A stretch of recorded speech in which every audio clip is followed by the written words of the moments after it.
Jesus esteja conosco, agora e sempre.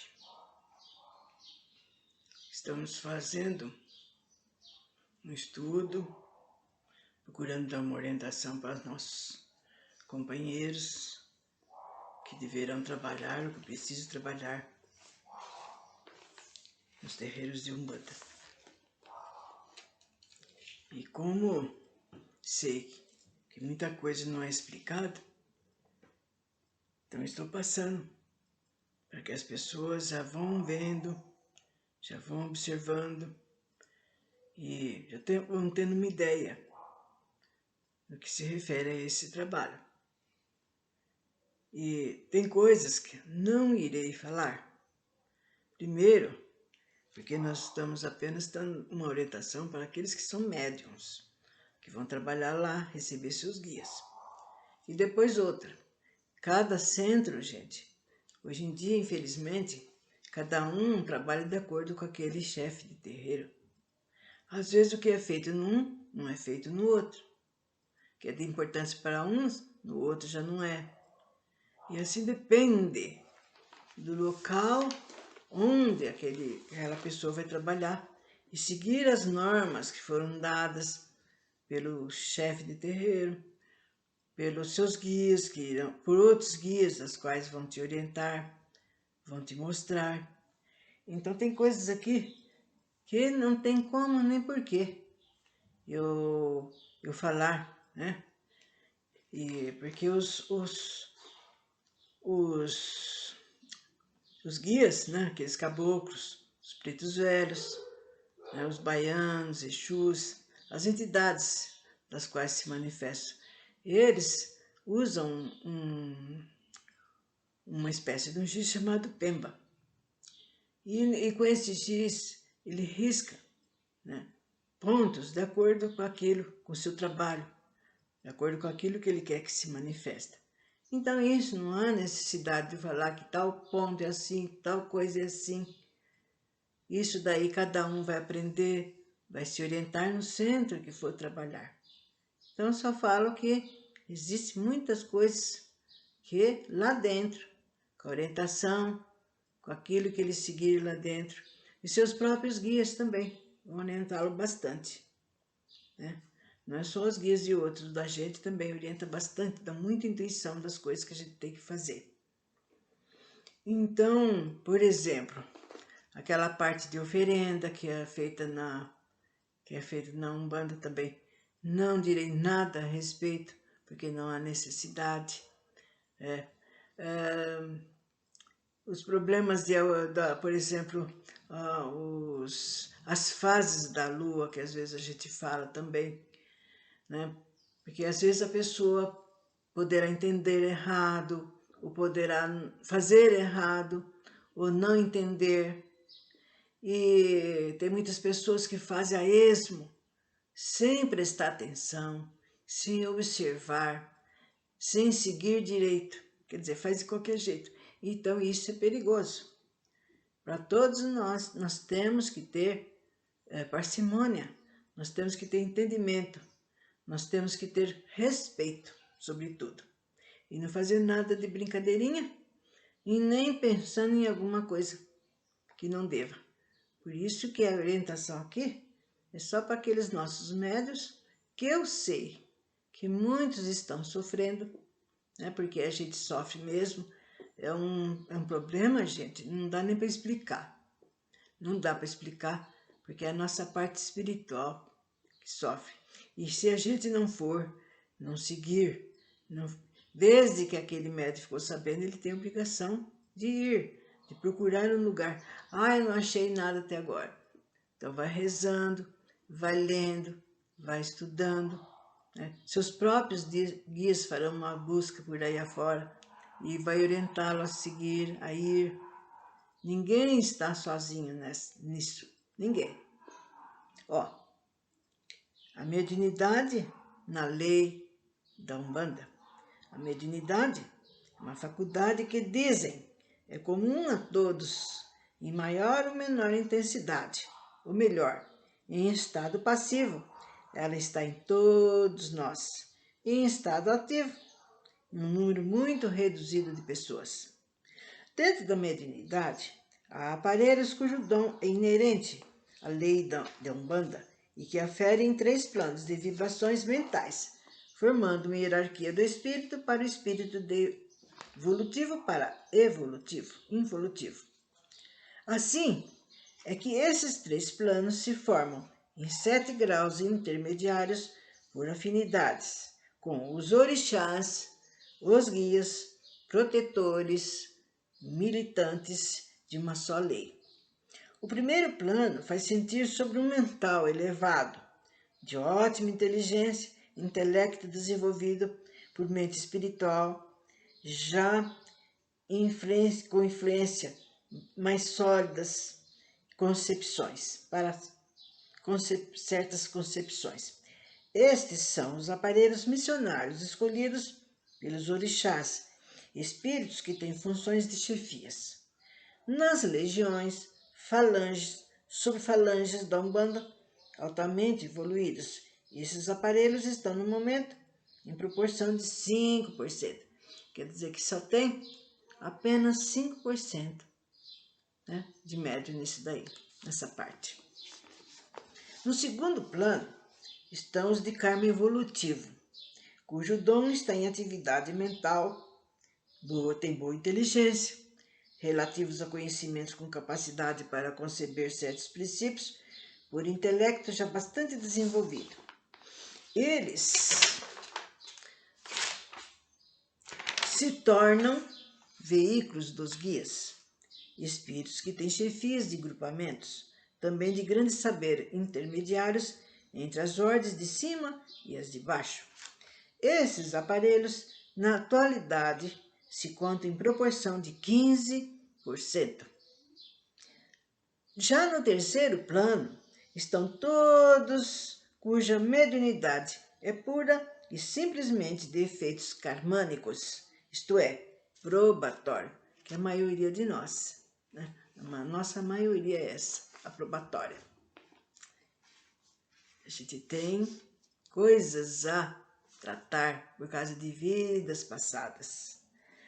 Bom, tem que resgatar, por acréscimo, de um dom que lhes foi ortogado, para contrabalançar uma série de ações que se chocam com seus evolutivos. A maioria não leva em conta essa faculdade. Seus próprios intelectos se negam a raciocínios e conhecimentos sérios. São apenas máquinas transmissoras dessa infinidade de protetores integrantes de grupamentos que se escolhem por afinidade e obedientes à lei da lei coordenadora. No momento, esses aparelhos encontram-se na proporção de 80%, quer dizer, a maioria de nós que foram trabalhados, que ainda vão trabalhar, tem aqueles que ainda nem começaram, nem não resolveram se vai, se fica e se não fica. 80%, gente, 80%, a maioria.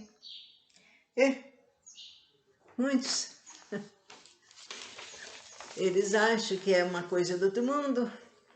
Ai, que beleza, eu recebo caboclo, eu recebo o chefe disso, mas nós estamos sabendo que não é nada disso. Nós estamos precisando dessa mediunidade para retificar erros de vidas passadas. Quer dizer que não é um luxo, não é uma beleza, não tem nada de mais. Nós é que temos que ter respeito e fazer a nossa parte. Bom, aquele que, por junção do seu karma, situe a mediunidade atuante na Umbanda, deve zelar cuidadosamente pelo seu psíquico em relação ao sistema nervoso, bem como essa mediunidade em conexão, a fim de suportar os entrechoques das mazelas, agonias, aflições de toda espécie, casos pessoais, demandas, oriundas dos interesses contrariados que levam os consulentes à baixa magia e, em consequência, a luta imediata com os chamados elementares e elementais, gente. Porque depois a gente para frente a gente vê qual é a diferença entre um que leva, porque as pessoas fazem confusão. Então, os elementares e elementais, com seu cortejo de larvas, e logicamente os Exus, por trás de tudo isso, é capaz perfeitamente comprovado, é um caso comprovado, que na prática que as influências ou vibrações originárias dessas citadas mazelas atuam diretamente na aura e no mental pelo corpo astral do aparelho receptor e transmissor. É comum as multidões procurarem lenitivo para a maioria das suas aflições, guiadas por uma intuição inata, que lhes diz serem somente os espíritos militantes nas tendas e cabanas da lei da Umbanda os indicados para seus casos, e o fazem com fé, e a convicção que possivelmente em outros setores não externo, porque estão guardando apenas aparências sociais. E para entrar em choque com todos esses negativos, faz-se mister que o veículo mediúnico seja forte, quer no psiquismo, quer pela qualidade desse dom, alimentada pela vitalidade fluídica de um corpo astral sadio, que o classifica dentro de uma lei para mediador dos orixás, dos guias e protetores que por meio deles lidam diariamente com as variações das magias positivas e negativas, sempre para o bem daqueles que o procuram, com várias finalidades, inclusive com a terapêutica atual, na cura das moléstias consideradas insanáveis pela medicina comum. A modalidade da comunicação dos espíritos que mais se afina com a intensidade na Umbanda, pela confiança que impõe e que classificamos de mecânica de incorporação. Onde os espíritos atuam se incorporando no médium. Então aí são os caboclos, os pretos velhos, as crianças, os Exus, com a finalidade única de ajudar, né? Ajudar aqueles consulentes que vão lá em busca de ajuda para as suas aflições, que estão também muitos sem saber onde caminhar, o que fazer, e a ajuda é essa.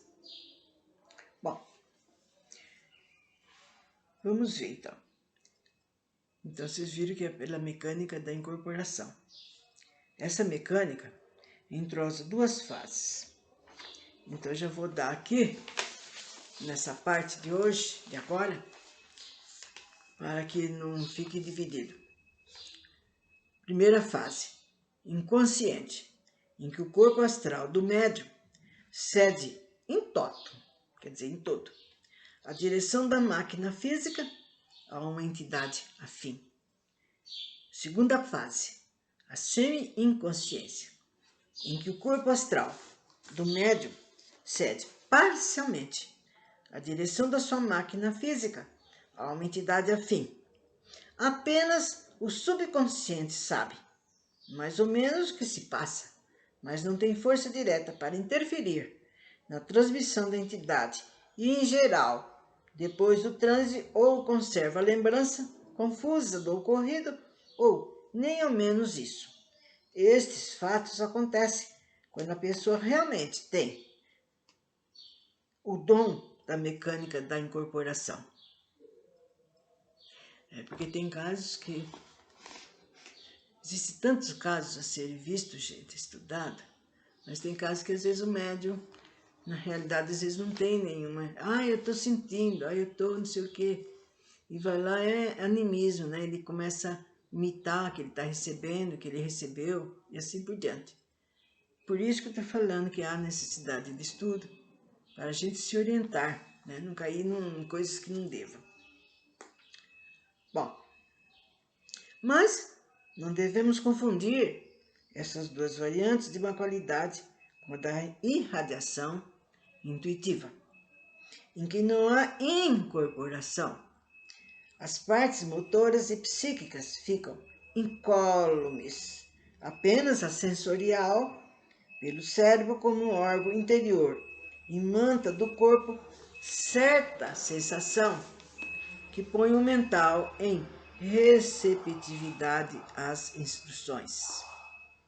O aparelho fica apenas irradiado pelas vibrações afins de uma entidade que, achando seu mental em harmonia, flui nele sua inteligência, e ele, aparelho livre e desembaraçado, sem a menor alteração na parte motora, com todo o controle psíquico, conscientemente transmite, tal como um radiotelegrafista, quando recebe a mensagem. Eu estou falando, gente, que além da incorporação, os médiuns de Umbanda, ele também tem esse outro tipo de mediunidade que não é de incorporação. Vocês estão entendendo? Porque eu estou falando isso, gente, por causa de companheiros, amigos. Eu não... Só vem umas ideias e eles querem que eu receba o meu guia.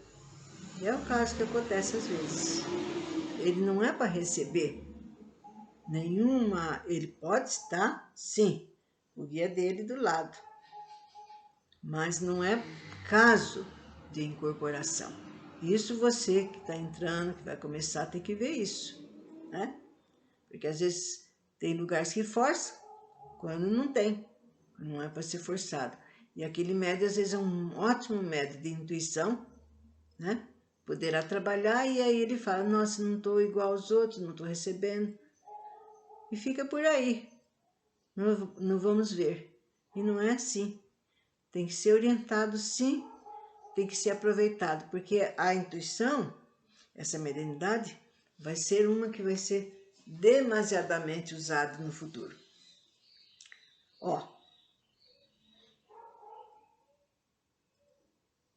Vamos ver então no aparelho quando é aparelho de incorporação, viu, gente? Agora, no aparelho de incorporação, quer dizer, quando o médium usa o nosso aparelho, nosso físico, atua primeiro na parte psíquica, quando transforma os caracteres mentais próprios do médium pela conversação, inteligência, conceitos e pelo alcance incomum de casos.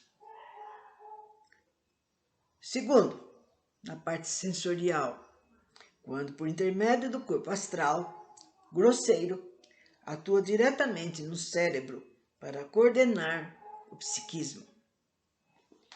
Terceiro, na parte motora, quando domina o corpo físico pela eliminação dos movimentos das pernas, braços e demais órgãos os quais quer servir-se. Então vocês viram que a gente é atuado na parte psíquica, sensorial e motora. E isso tem que ser visto, tem que ser analisado em cada um de nós. Não é assim, eu estou prontinho para ir. Não é assim. Exige estudo, exige dedicação.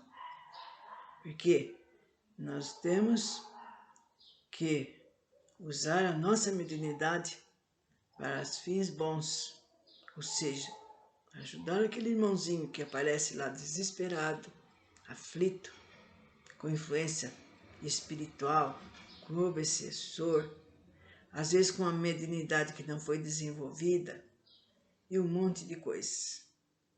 Então, ficamos para uma próxima vez continuando.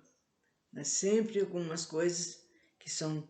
Eu procurei, gente, ver o que é mais necessário que eu vi Porque quando no meu desenvolvimento, a gente vê que não foi fácil. Vi que não foi fácil. Foi muito sofrido. E a gente vê que também não quer que nosso irmão ou irmã passe por isso, porque tem falta de orientação. E aqui vai o nosso amor, o nosso desejo que eles se encontrem aonde eles têm que ir.